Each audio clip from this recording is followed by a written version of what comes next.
ఇక్కడ నా మీద నా బోర్డు మీద కేసెట్టడం ఏంటి? నేను ఏమన్నా ఎదవనుకున్నాడు? కాదు నలుపు అనుకున్నాడు. ఒకసారి ఆ బోర్డు చదువు. ఏంటి చదివేది? చదువు. ఇక్కడ వాహనములు పోయినాడలా మా బాధ్యత లేదు. ప్రొపరేటర్ ఏకరంగం బానే ఉందిగా. ఏం బాగుంది?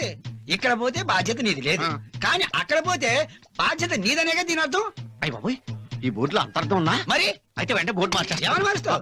అదేనయ్యా, ఈ హోటల్ ముందు గాని ఆ హోటల్ ముందు గాని ఏ వాహనం పోయినా నా బాధ్యత లేదు అని. అంటే మొన్న ఆ పక్క వీధిలో లారీ పోయింది, దానికి నీదే బాధ్యత అన్నమాట. ఈ పక్క వీధిలో ఓ రోడ్డు పోయింది, దానికి నీదే బాధ్యత అన్నమాట. నా బాధ్యత ఎలా అవుద్దండి? మరి దాని అర్థం అదే కదా. థింక్ చెయ్యి. ఆ, ఇక్కడ గాని అక్కడ గాని ఈ చుట్టుపక్కల ఎక్కడ ఏది పోయినా నా బాధ్యత లేదు అని రాయిస్తా. ఓహో, అయితే చార్మినార్ దగ్గర పోతే నీదే బాధ్యత, పంజాగుట్లో పోతే నీదే బాధ్యత, ఎర్రగడ్డలో పోతే నీదే బాధ్యత, చిక్కడపల్లిలో పోతే నీదే బాధ్యత అన్నమాట. నేను ముందే చెప్పాను ఎదవను కాదు అని. ఈ హైదరాబాద్ నగరంలో ఎక్కడ ఏది పోయినా నా బాధ్యత లేదు అని రాయిస్తా. అప్పుడు